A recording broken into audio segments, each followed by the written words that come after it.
What's up, y'all? Mitchell Renz filling in for Tom Downey today on, Seahawks Today. We're going to be breaking down the latest news and rumors around your favorite team. We're going to talk about Zach Ertz. We're going to talk about the Griffin brothers, a fun running back that Seattle could potentially draft in round 2.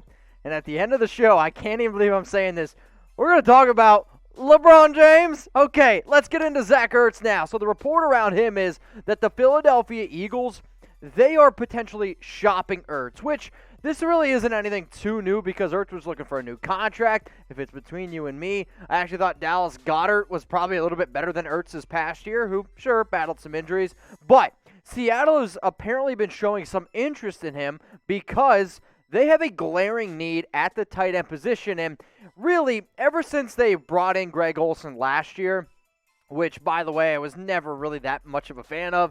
I know I've done a few Seahawks shows in the past. Some of y'all jumped down my throat for saying that, but Zach Ertz would be a major upgrade over basically any other player on this Seahawks roster. However, he does have 1 year left, and if you go out and make that deal, you have to then pay him $8.25 million, which it's a lot of money for a tight end, but if you're still a believer that Ertz can be a top 5, top 6, top 7 tight end in the National Football League, this is a move that you potentially go out and do. So, a lot of injuries, bad quarterback play last year in Philly, which led to 72 targets, 36 catches, 335 yards, and a touchdown.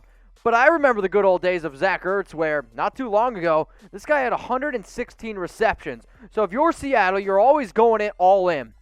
And you know that he's an upgrade over Will Dissly. You know that he's an upgrade over Hollister, Parkinson. Like, we're not sitting here saying that he isn't.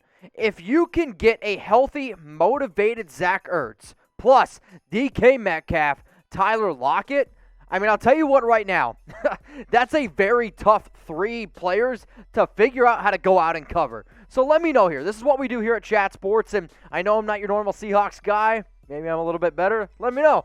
Seriously, should Seattle go out and make a trade for Zach Ertz? I want you to type Y for yes, type N for no. The only other reason why I might type my N for no is because I don't actually know if he's going to end up going back to Philadelphia. Maybe they cut him in some crazy way, and you just go out and sign him. So let's quick look at the Seahawks 2021 draft picks, because obviously, if you go out and trade for Ertz, that even takes out less picks than what you already have. Obviously, they don't have any first-round picks this year because of the whole Jamal Adams deal, but you got the second-round pick, 56 overall. I don't think that you trade this number, your second-round pick for Ertz. Maybe that's what Philadelphia is ultimately going to want from you, but if you can maybe eat some of that money, take it off their books because they're trying to save money any way they can, maybe you can get him for a fourth-round pick. I don't know if that's quite going to be enough for a player of the caliber of Zach Ertz.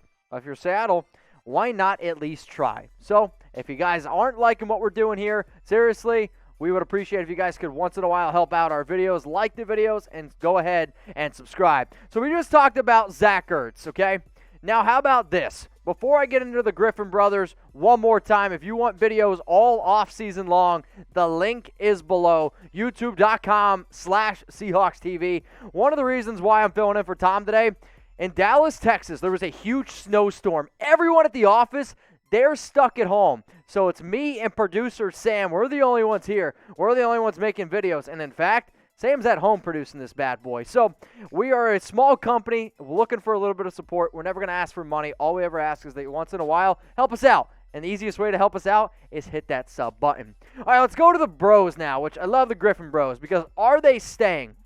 So obviously both of these guys, they're set to hit free agency. Shaquem went on and said, I don't know what our future holds. Seattle will have some cap space to work with, obviously, but really trying to figure out what they are ultimately going to be doing with the brothers, I do think is important. Now, I know I've seen some reports out there and some rumors, will not mention names, fan-sided, that said if one brother leaves, both are going to leave.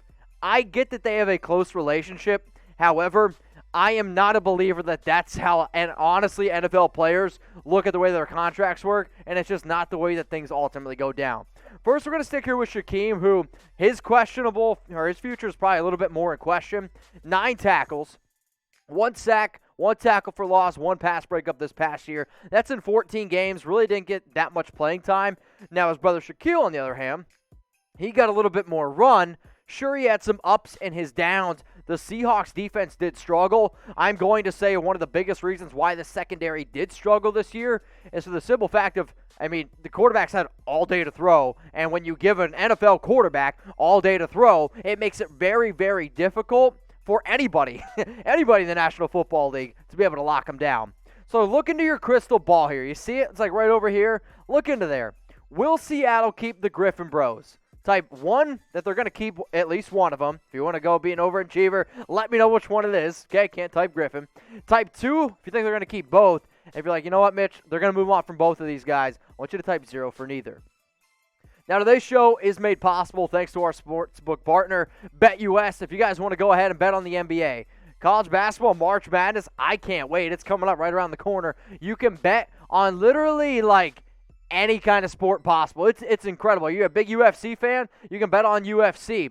Shout out to producer Sam, who literally a few nights ago bet on the Lakers when they were down 20-2 against the Nuggets. I think it was the Nuggets or the Jazz, one of those two teams. And the dude ended up winning money. If you like betting on sports, if you're just a big-time sports fan, guess what? We're still got this deal going on. So you got to take advantage of it. Chatsports.com/bet. Promo code Seahawks125. It gets you that 125% deposit bonus. What does that mean for you math nerds out there? $100 down, you get $125 for free to bet with. All right, let's now talk about the NFL draft here. And according to FanSided, which super reliable, FanSided has Seattle drafting Javonte Williams, running back out of North Carolina in round 2. Even though I just kind of ripped on FanSided, I like this fit a lot for the Seattle Seahawks because Chris Carson, he's one of the most underrated running backs in the National Football League, and he is set to hit free agency. My issue is this. If Carson wants to come back and doesn't ask for just like a ludicrous deal and ask for a deal probably around like the Melvin Gordon range, I would be okay bringing back Carson.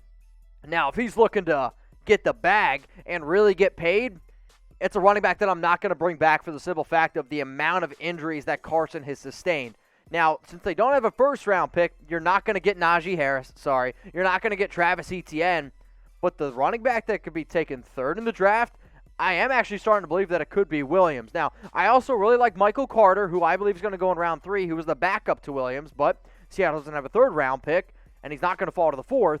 But if you can get Williams, 157 carries, 1,140 yards, he averaged 7.3 yards per carry. I don't care who you are, you don't accidentally stumble across and average 7.3 yards per carry.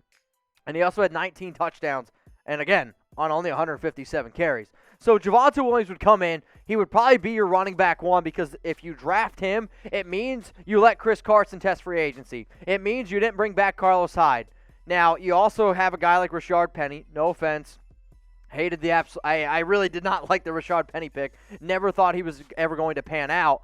But if you can build your team, which right now has got some other high-expense players, you need to find a running back for the cheap.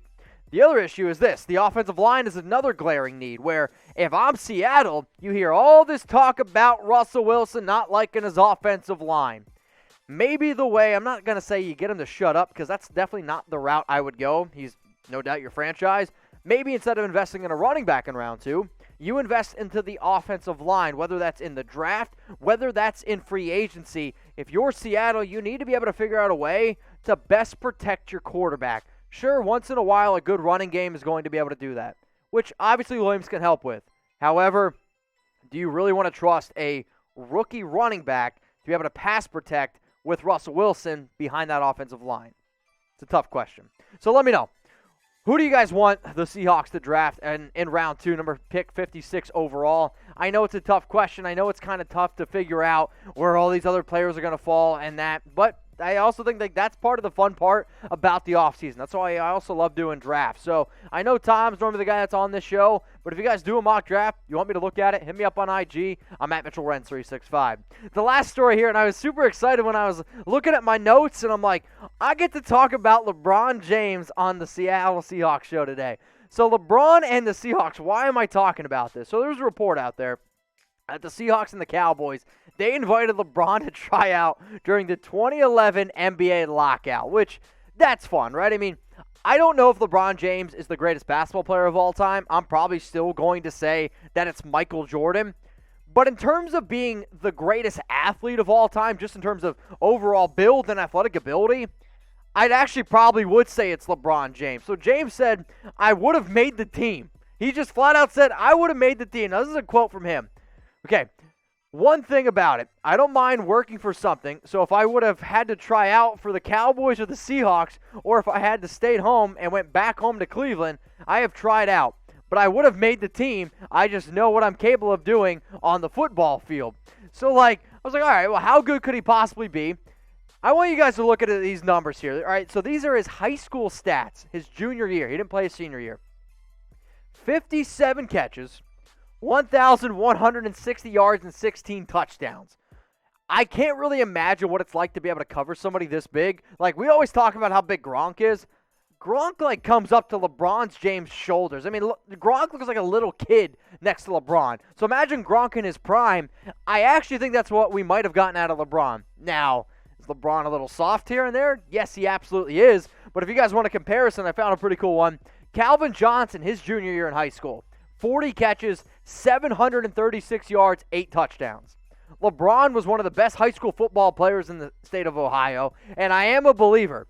If that dude wanted to play in the NFL, he would have been able to, because I really find it hard to believe if you throw a back shoulder fade or an end zone fade to LeBron James, who's going to knock the ball out of that man's hands? If he wants to go up and get it, 50-50 balls? No, that's like a 90-10 ball for LeBron. The question is he strong enough? And if he flops around, that'd be the big issue.